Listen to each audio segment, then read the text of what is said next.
at media for the future. We are now moving very swiftly ahead to our next keynote speaker, of course, today, who will be in conversation with Editor-in-Chief of NewsX, Rishabh Gulati. The next session, of course, is titled NXT, Next in Technology for Humanity, a very important, relevant issue. And for that, I invite on stage Smriti Irani ji, former Union Minister of Bharat, of course, a very eloquent speaker, a lady, of course, self-made lady who needs no introduction. And we are very, very happy to have her in our midst today for this next session. In fact, it's going to be, of course, a riveting conversation on next in technology for humanity. Let's welcome Smriti Irani with a warm round of applause. Thank you very much for being with us today. And this session, as I said earlier, is going to be moderated by Rishabh Gulati, Editor-in-Chief of NewsX. And the floor is now yours. Thank you, Uday. Forgive me, I'm losing my voice through the course of the day. But we have a very interesting individual who's about to have one of the most interesting conversations with you that you probably heard all day. And we've had some of the best people speaking all day. Interesting individuals because she comes from a very rich life history, who has done some things which, are worth reading for in a biography, hopefully, very, very soon. Amazing stuff that has happened, and that life history has gone through so many levels. Humanity is going through a life history. We are calling it AI. We don't necessarily understand it. So, Smriti Irani, let me ask you this very interesting question. What does AI mean for gender? I think one of the greatest fallacies that have been sold is that technology is agnostic to bias. As AI grows, one recognizes, realizes, and many people monetize the fact that technology has created certain schisms, certain gaps, which have become opportunities for many. Those who have lived as thought leaders or as policymakers dedicated to equity, their decadal presumption was that equality will be assured. That is still a challenge. When you talk about the age, let's say, of AI, many people compute how much it'll add to a nation's GDP. Not much psychological computation has been done as to how it'll affect the psychology of consumerism. And from a gender perspective, if you look at global research, you will find that of everything that women earn, close to 80 to 90% of their own earnings goes into the health and education of their own families.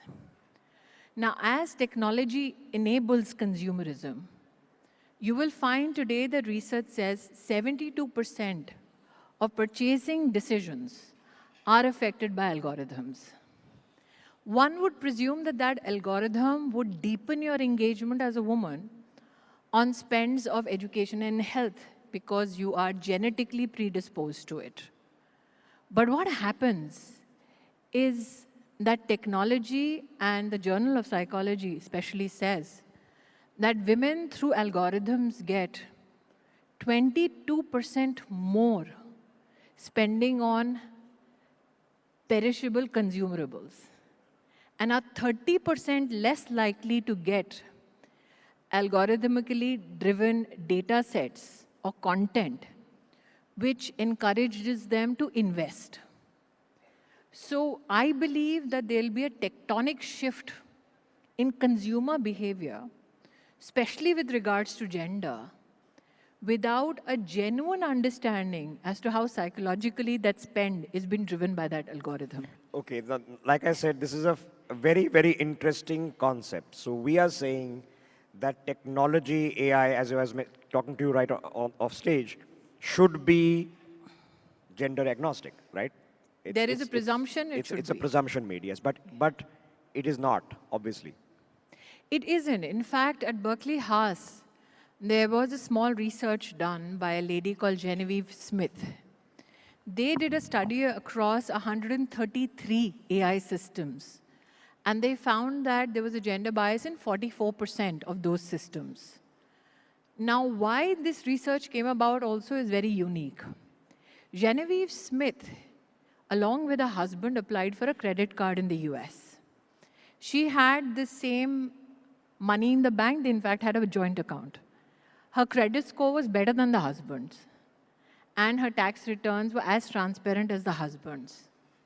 She got credit 10% less than the husband, or 20% less. That drove her to start studying the technological effects of how women enhance or how the credit worthiness of women decreases over a period of time. So when this happened to her, her husband was very outraged, and he went on Twitter and he said, this is happening to people. And I think this is a comedy of errors, because he was in the field of technology helping code web-based applications.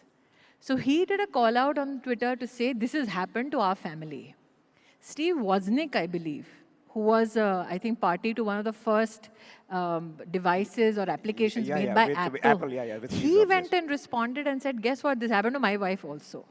So these are men of economic accomplishments who are talking about their partners who are equally or more so economically empowered, talking about how the algorithm, instead of acknowledging that emancipated woman, is decreasing her credit worthiness. So if I contextualize it, let's say to India, today women are likely to get 27% less credit with regards to their own deposits.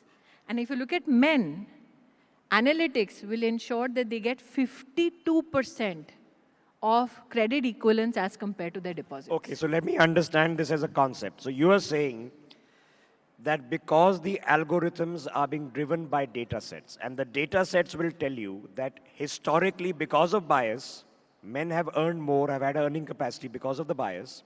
And if the data set is trained on the bias, they will then lower credit score the woman forever. They will enhance or they will sustain the bias. Everything we know as generative AI is basically the scraping of all information across the internet. Yes. Not only about all information, credit score, behavior.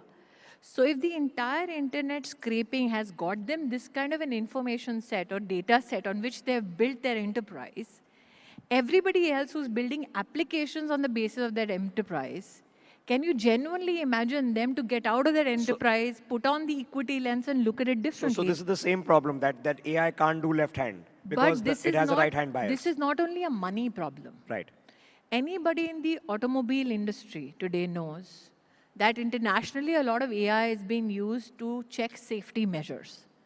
So if you look at those AI systems or those technology systems, you will find to see the impact of collision on the front driver's seat, they use a male body or the dynamics of a male body on an AI system. They do not look at, anticipate a female driving and the impact on a female body. They do not anticipate a pregnant woman driving.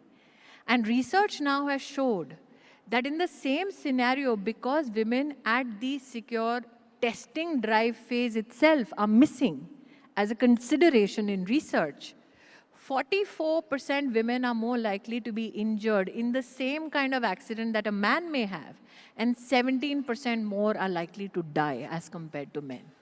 Okay, so if it perpetuates bias, I mentioned left hand, right hand. You ask an AI imaging tool to come up with an image of a left hand person writing, they can't because it is such a bias that all the images they're trained on are right handed.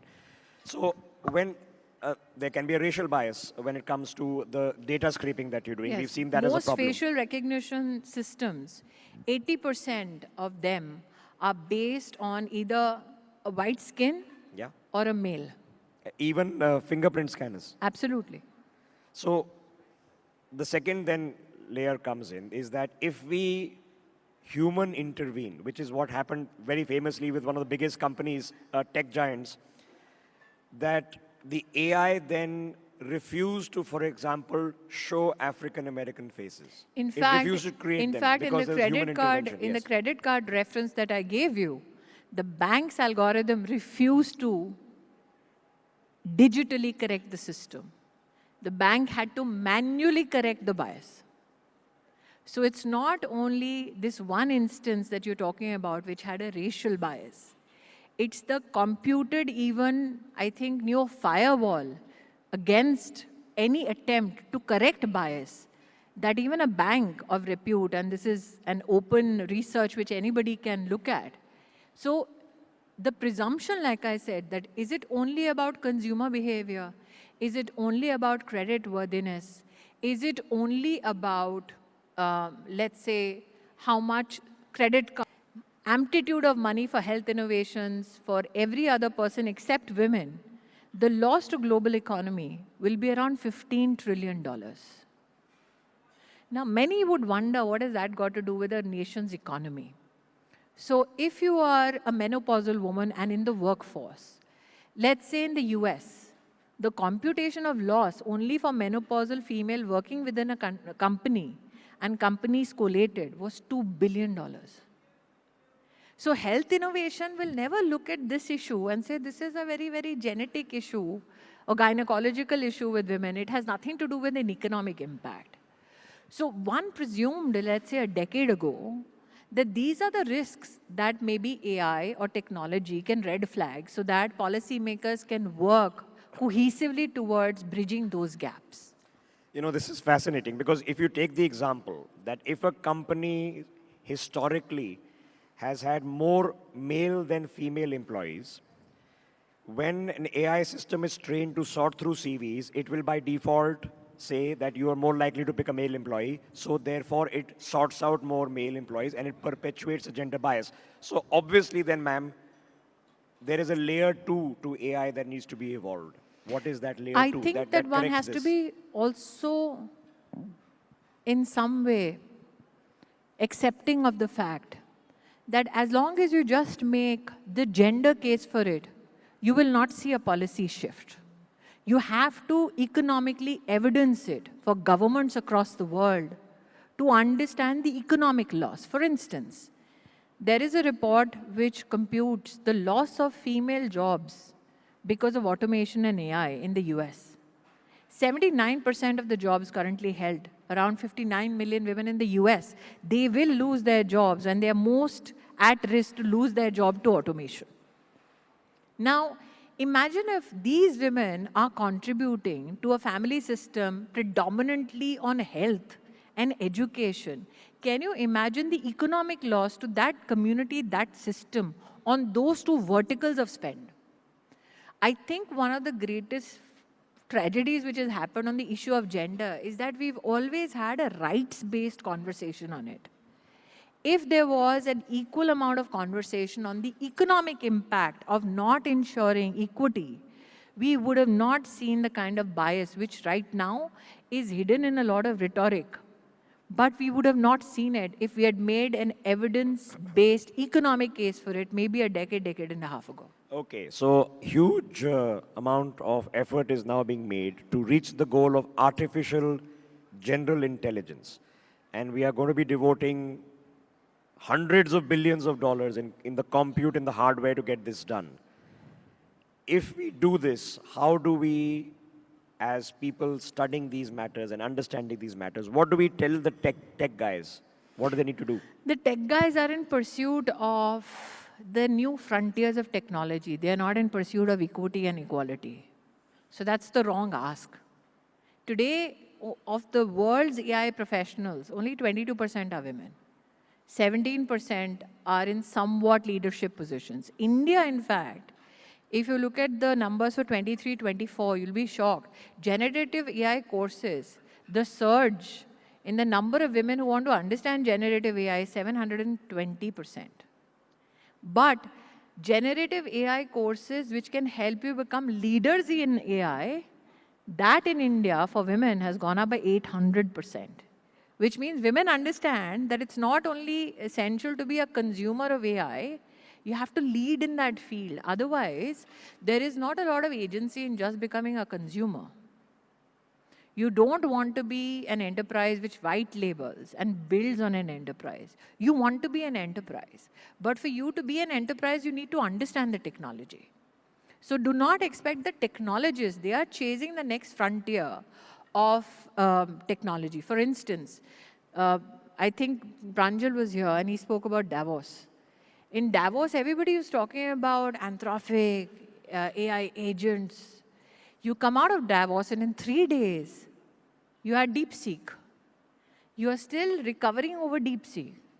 And suddenly Microsoft comes out with its quantum chip. So technology is rapidly changing, but that technology has been in making for a number of years. The issue is, who are the people who can tell technologists or companies that this is an aspect that you need to ensure is relevant enough when you develop technology? That, I think, is a lens that only policymakers and thought leaders can bring.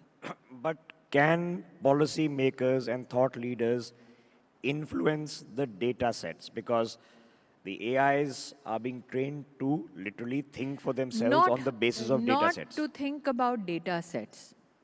Not how data sets are right now. I don't think that many thought leaders or policymakers can even comprehend the alacrity with which data is now getting computed.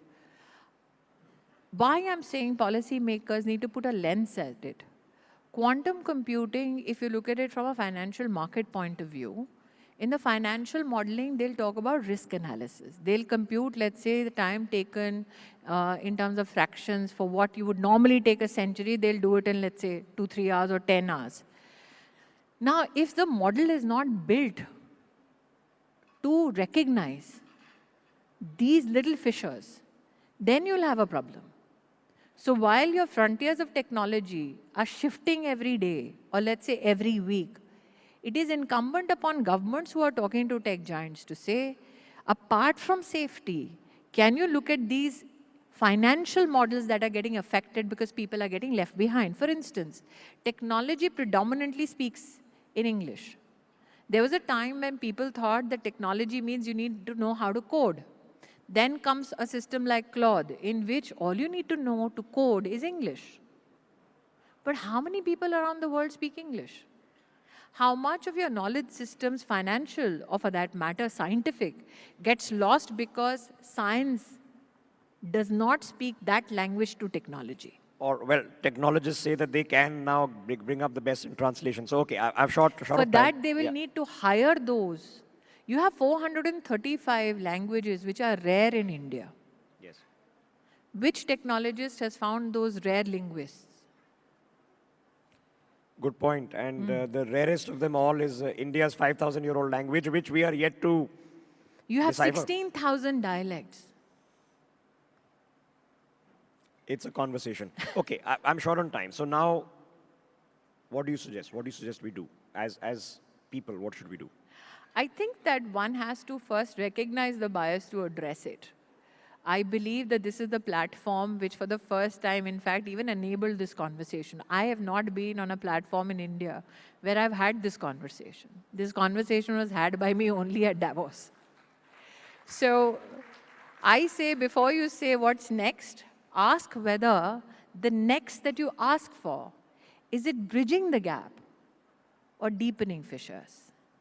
And for that, I'm genuinely grateful to this platform for recognizing that while you're talking technology, while you're pushing towards new frontiers, you need to know technology was supposed to be an enabler and was supposed to leave no one behind. To leave half the population of the world behind can never be a solution. So before you say next, ask, who are we leaving behind?